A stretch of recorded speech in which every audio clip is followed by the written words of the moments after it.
Good morning students. ಎಲ್ಲರಿಗೂ ವಿದ್ಯಾಶಕ್ತಿಯ ಗಣಿತ ವಿಭಾಗಕ್ಕೆ ಸ್ವಾಗತ. ನಾನು ಇವತ್ತು 9ನೇ ತರಗತಿಯ ಪುನರಾವರ್ತನೆಯ ಪಾಠಗಳು ಅಂದ್ರೆ ರಿವಿಷನ್ ಕ್ಲಾಸ್ ಒಳಗೆ ನಾನು ಯಾವ್ದನ್ನ ಹೇಳ್ತಾ ಇದ್ದೀನಿ ಅಂದ್ರೆ ಚತುರ್ಭುಜಗಳು ಅಥವಾ ಕ್ವಾಡ್ರಿಲ್ಯಾಟ್ರಲ್ಸ್ ಅಂತ ಕರಿತೇವೆ. ಹಾಗಾದ್ರೆ ಯಾವ್ದು ಹೇಳ್ರಿ? ಚತುರ್ಭುಜ. ಹೌದಾ? ಚತುರ್ಭುಜಗಳು. ಚತುರ್ಭುಜಗಳು ಚತುರ್ಭುಜಗಳು ಹೌದಾ? ಇದಕ್ ನಾವ್ ಇಂಗ್ಲಿಷ್ ಒಳಗೆ ಏನಂತ ಕರಿತೀವಿ? ಕ್ವಾಡ್ರಿಲ್ಯಾಟ್ರಲ್ಸ್ ಅಂತ ಕರಿತೀವಿ. ಈಗ ತ್ರಿಭುಜ ಅಂತ ತಿಳ್ಕೊರಿ. ಸೊ ಈಗ ತ್ರಿಭುಜ ಅಂದ್ರೆ ನಾವ್ ಇದಕ್ಕೆ ಏನಂತ ಕರಿತೀವಿ? ಇಲ್ಲಿ ನೋಡ್ತಾ ಇದ್ದೀರಿ, ಇಲ್ಲಿ ನೋಡ್ರಿ, ಇದು ಮೂರು ಭುಜ ಅಥವಾ ಮೂರು ಬಾಹುಗಳು ಅಂತ ಕರಿತೀವಿ ನಾವು. ಇದಕ್ ನಾವು ಮೂರು ಬಾಹು ಇತ್ತಂದ್ರ ಅಲ್ಲಿ 1 2 3 ಇರೋದಕ್ಕ ಇದನ್ನ ಏನಂತ ಕರಿತೀವಿ? ತ್ರಿಭುಜ ಅಂತ ಕರಿತೀವಿ. ಹೌದಾ? ತ್ರಿಭುಜ. ಅದೇ ನೀವಿಲ್ಲೇ ಚತುರ್ಭುಜ ಆ ಹೆಸರ ಹೇಳೋ ಹಾಗೆ ಏನಾಗತ್ತೆ ಹೇಳ್ರಿ? ನಮಗ 4 ಬಾಹುಗಳು. ಇಲ್ಲಿ ತ್ರಿಭುಜ ಏನಾಗತ್ತೆ ಹೇಳ್ರಿ? 3 ಬಾಹುಗಳು, 3 ಕೋನಗಳು, 3 ಶೃಂಗಗಳನ್ನ ಹೊಂದಿರುವಂತ ಆಕೃತಿಗೆ ನಾವ್ ಏನಂತ ಕರಿತೀವಿ? ತ್ರಿಭುಜ ಅಂತ ಕರಿತೀವಿ. ಹೌದಾ? ಇಲ್ಲಿ ಚತುರ್ಭುಜ ಅಂದ್ರೆ ಏನಾಗತ್ತಂದ್ರೆ ನಮಗ ಈಗ ಇದೊಂದು ಫಾರ್ ಎಕ್ಸಾಂಪಲ್, ಹೌದಾ, ಒಂದು ಚೌಕ ಇರ್ಬೋದು, ಆಯತ ಇರ್ಬೋದು, ಇವೆಲ್ಲ ನಮಗ್ ಏನಾಗತ್ತೆ ಹೇಳ್ರಿ? ಚತುರ್ಭುಜಗಳಾಗ್ತಾವು. ಚತುರ್ ಅಂದ್ರ 4 ಅಂದ್ರೆ 4 ಬಾಹುಗಳು, 1 2 3 4, 4 ಬಾಹುಗಳು, 4 ಕೋನಗಳು, ಕರೆಕ್ಟ್, 4 ಕೋನಗಳು, ಆಮೇಲೆ 4 ಶೃಂಗಗಳನ್ನು ಹೊಂದಿರುವಂತಹ ಒಂದು ಆಕೃತಿಗೆ ನಾವೇನಂತ ಕರಿತೀವಿ? ಚತುರ್ಭುಜಗಳು ಅಂತ ಕರಿತೀವಿ. ಹೌದಾ? ಈ ಚತುರ್ಭುಜ ಒಳಗ ನಮ್ಗೆ ಈಗ ಏನಾಗತ್ತೆ ಹೇಳ್ರಿ? ಚತುರ್ಭುಜದ ಒಂದಿಷ್ಟು ಟೈಪ್ಸ್ ಗಳದಾವ್.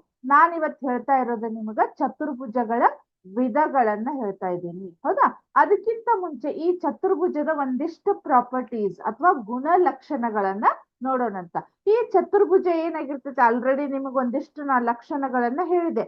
ಚತುರ್ಭುಜದ ಫಸ್ಟ್ ಲಕ್ಷಣ ಏನ್ ಹೇಳ್ರಿ?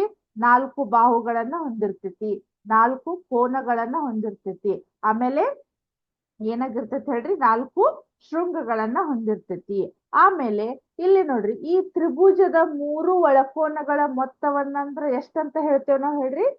180 ಡಿಗ್ರಿ ಅಂತ ಇರ್ತೈತಿ. ತ್ರಿಭುಜದ 3 ಒಳಕೋನಗಳ ಮೊತ್ತ ಎಷ್ಟಿರ್ತದ? ನಮಗ 180 ಡಿಗ್ರಿ ಇರ್ತೈತಿ.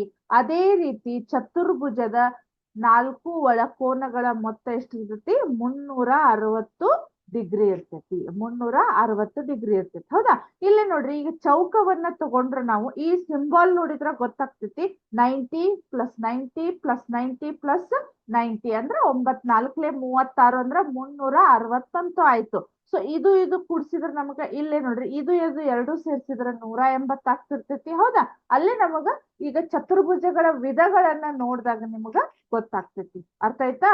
ಈಗ ಆಲ್ಮೋಸ್ಟ್ ನಮಗ ಚತುರ್ಭುಜದ ಅಂದ್ರೇನು, ಅದರದ ಪ್ರಾಪರ್ಟೀಸ್ ನಮಗ ಗೊತ್ತಾಯ್ತು. ಹೌದಾ?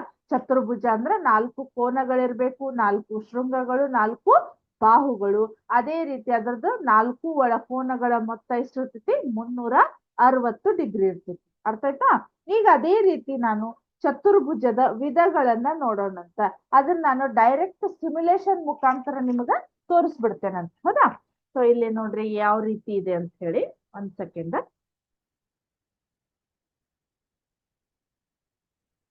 ಕಾಣಿಸ್ತಾ ಇದೆ ಇಲ್ಲಿ? ಹೌದಾ? ಇಲ್ಲೇ ನೋಡ್ರಿ, ಒಂದ್ ಸೆಕೆಂಡ್. ಇಲ್ಲೇ ನೋಡಿ, ಚತುರ್ಭುಜದ ಒಂದು ವಿಧ ಯಾವ್ದಂದ್ರೆ, ಈ ಡೈಗ್ರಾಮ್ ನೋಡಿದ್ರ ಗೊತ್ತಾಗ್ತೈತಿ ನಿಮಗ, ಇದು ಸ್ಕ್ವೇರ್ ಅಥವಾ ಚೌಕ ಅಥವಾ ವರ್ಗ ಅಂತ ಕರಿತೇವೆ ನಾವು ಕನ್ನಡ ಒಳಗ್. ಹೌದಾ? ಇಲ್ಲಿ ನೋಡಿದ್ರೆ ಗೊತ್ತಾಗ್ತೈತಿ ಇದು ಚತುರ್ಭುಜ. ಇಲ್ಲಿ ಏನಾಗಿದೆ? ಸ್ಕ್ವೇರ್ ಇರೋದ್ರಿಂದ ಇದ್ರದ್ದು ಎಲ್ಲಾ ಆಂಗಲ್ಗಳು ಸೇಮ್ ಇರ್ತಾವು, ಆಮೇಲೆ ಎಲ್ಲಾ ಬಾಹುಗಳು ಸೇಮ್ ಇರ್ತಾವು. ಅಂದಲ್ಲೇ ನಾವ್ ಅದಕ್ಕೆ ಏನಾಗಿರ್ತೈತಿ? ಸ್ಕ್ವೇರ್ ಅಥವಾ ವರ್ಗ ಅಥವಾ ಚೌಕ ಅಂತ ಕರಿತೇವೆ. ಇಲ್ಲಿ ನೋಡ್ತಾ ಇದ್ದೀರಿ, ಇಲ್ಲಿ ಬಾಹು 2.72 ಇದೆ, ಇದು 2.72 ಇದೆ. ಎಲ್ಲವೂ ಕೂಡ ನಮಗೆ ಏನಾಗಿದಾವ್? 2.72 ಇದಾವು. ಇಲ್ಲಿ ಆಂಗಲ್ ನೋಡ್ರಿ 90 ಡಿಗ್ರಿ ಅಂತ ಅದಾವ್. ಇದು ಒಂದು ನಮ್ದು ಚತುರ್ಭುಜದ ವಿಧಗಳೊಳಗ ಫಸ್ಟ್ ವಿಧ ಯಾವ್ದಂದ್ರ ಚೌಕ ಅಥವಾ ವರ್ಗ ಅಂತ ಆಯ್ತು.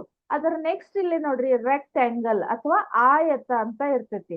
ಇಲ್ಲಿ ಕೂಡ ಏನಾಗಿರ್ತಾವ? ಎಲ್ಲಾ ಆಂಗಲ್ಗಳು ಸೇಮ್ ಅಂತೂ ಇರ್ತಾವ, ಓಕೆ. ಬಟ್ ಇಲ್ಲಿ ಏನಾಗಿರ್ತೈತಿ? ಅಭಿಮುಖ ಬಾಹುಗಳು ಅಷ್ಟ ಸಮ ಇರ್ತಾವು. ಹೌದಾ? ಇಲ್ಲಿ ನೋಡ್ರಿ, ಇದು 3 ಇದೆ, ಇದು 3 ಇದೆ, ಇಲ್ಲಿ 2 ಇದೆ, ಇಲ್ಲಿ 2 ಇದೆ. ಯಾಕಂದ್ರ ಸ್ವಲ್ಪ ನಮಗದು ಆಯತ ಅಂದ್ರ ಪೂರ್ತಿ ಎಲ್ಲಾನು ನಮಗ ಚೌಕ ಇದ್ರ ಎಲ್ಲಾ ಸೇಮ್ ಇರ್ತೈತಿ. ಆಯತದೊಳಗ 2 ಬಾಹುಗಳಷ್ಟ ಸಮ ಇರ್ತಾವ. ಅವು ಎಂತ ಬಾಹುಗಳು ಹೇಳ್ರಿ? ಅಭಿಮುಖ ಬಾಹುಗಳು. ಅರ್ಥ ಆಯ್ತಾ? ಇದು ರೆಕ್ಟ್ಯಾಂಗಲ್. ನೆಕ್ಸ್ಟ್ ಇದು ನೋಡ್ರಿ, ರೋಂಬಸ್ ಅಂದ್ರೆ ವಜ್ರಾಕೃತಿ ಅಂತ ಕರಿತೇವೆ ನಾವು. ಸ್ವಲ್ಪ ಇದು ವಜ್ರಾಕೃತಿ. ಇಲ್ಲೇ ನೋಡ್ರಿ, ಅಪೋಸಿಟ್ ಆಂಗಲ್ಸ್ ಗಳು ಸೇಮ್ ಇರ್ತಾವ. ಹೌದಾ? ಇಲ್ಲೇ ನೋಡ್ರಿ 126.02 ಇದೆ, ಇಲ್ಲೇ 126.02 ಅಂತ ಇದೆ. ಹೌದಾ? ಆಮೇಲೆ ಎಲ್ಲಾ ಬಾಹುಗಳು ಇಲ್ಲಿ ಏನಾಗಿರ್ತಾವ? ಬಾಹುಗಳು ಸಮ ಇರ್ತಾವ, ಬಟ್ ಆಂಗಲ್ ಗಳು ಚೇಂಜ್ ಇರೋದ್ರಿಂದ ನನಗೆ ಈ ರೀತಿ ಆಕೃತಿ ಬರ್ತತಿದು. ಹೌದಾ? ನೆಕ್ಸ್ಟ್ ಇಲ್ಲೇ ಯಾವ್ದು ಬಂತ ಹೇಳ್ರಿ?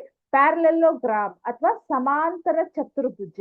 ಸಮಾಂತರ ಚತುರ್ಭುಜ ಇಲ್ಲಿ ಏನಾಗಿರ್ತೈತಿ ನೋಡ್ರಿ, ಅಭಿಮುಖ ಬಾಹುಗಳು ಸಮ ಇರ್ತಾವು. ಅರ್ಥ ಆಯ್ತಾ?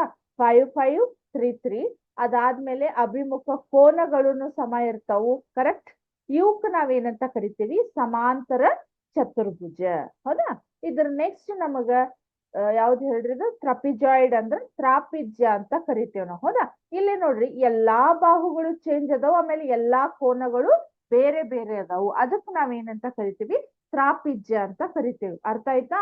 ಹಾಗಾದ್ರೆ ನಾವು ಇವತ್ತ ಚತುರ್ಭುಜಗಳ ವಿಧಗಳೊಳಗ ಯಾವ್ಯಾವ ಕಲ್ತೀವಿ ಹೇಳ್ರಿ? ಸ್ಕ್ವೇರ್, ರೆಕ್ಟ್ಯಾಂಗಲ್, ರೋಂಬಸ್, ಆಮೇಲೆ ಪ್ಯಾರಲೆಲೋಗ್ರಾಮ್ ಅಂದ್ರೆ ನೆಕ್ಸ್ಟ್ ಟ್ರಾಪಿಜಾಯ್ಡ್ ಅಥವಾ ತ್ರಾಪಿಜ್ಯ. ಅಲ್ಲೇ ಇನ್ನೊಂದ್ಸಲ ಹೇಳ್ತೇನೆ ನೋಡ್ರಿ, ಚೌಕ, ಚತುರ್ಭುಜದ ವಿಧಗಳು: ಚೌಕ, ಆಯತ, ವಜ್ರಾಕೃತಿ, ಆಮೇಲೆ ಪ್ಯಾರಲೆಲೋಗ್ರಾಮ್ ಅಂದ್ರ ಸಮಾಂತರ ಚತುರ್ಭುಜ, ಅದರ ನೆಕ್ಸ್ಟ್ ಟ್ರಪಿಜಾಯ್ಡ್ ಅಂದ್ರ ತ್ರಾಪಿಜ್ಯ ಅಂತ ಅರ್ಥ ಆಯ್ತು. ಅರ್ಥ ಆಯ್ತಾ? ಸೊ ಇದು ಇವತ್ತು ನಾವು ಯಾವ್ದನ್ನ ಕಲ್ತೀವಿ ಹೇಳ್ರಿ? ಹಾಗಾದ್ರೆ ಚತುರ್ಭುಜ ಅಂದ್ರೇನು, ಅದರದ್ದು ಪ್ರಾಪರ್ಟೀಸ್ ಅಂದ್ರೇನು, ಅದ್ರ ನೆಕ್ಸ್ಟ್ ಚತುರ್ಭುಜಗಳ ವಿಧಗಳು ವಿತ್ ಅದ್ರ ಜೊತೆಗೆ ನಾನು ಏನನ್ನ ಕಲ್ತೀವಿ ಹೇಳ್ರಿ? ಆ ಒಂದೊಂದು ಚತುರ್ಭುಜದ ವಿಧದ ಪ್ರಾಪರ್ಟೀಸ್ ಅಥವಾ ಗುಣಲಕ್ಷಣಗಳನ್ನ ಕಲ್ತೀವಿ. ಅರ್ಥ ಆಯ್ತಾ? ಸೊ ಇಲ್ಲಿವರೆಗೆ ಹೇಳಿರ್ತಕ್ಕಂತ ಈ ಚತುರ್ಭುಜದ ವಿಧಗಳು ಮತ್ತು ಅದರದ ಪ್ರಾಪರ್ಟೀಸ್ ಕಾನ್ಸೆಪ್ಟ್ ನಿಮಗ ಕರೆಕ್ಟ್ ಆಗಿ ಅಂಡರ್ಸ್ಟ್ಯಾಂಡ್ ಆಯ್ತು ಅನ್ಕೊಂಡು ಇವತ್ತಿನ ಕ್ಲಾಸ್ ಅನ್ನ ಮುಗಿಸ್ತಾ ಇದ್ದೀನಿ. ನೆಕ್ಸ್ಟ್ ಕ್ಲಾಸ್ ಒಳಗೆ ಇದ್ರದ್ದು ಇನ್ನೂ ಒಂದಿಷ್ಟು ಹೆಚ್ಚಿನ ವಿಷಯವನ್ನ ನೆಕ್ಸ್ಟ್ ಕ್ಲಾಸ್ ಒಳಗ ಕಂಟಿನ್ಯೂ ಮಾಡೋಣ. Thank you.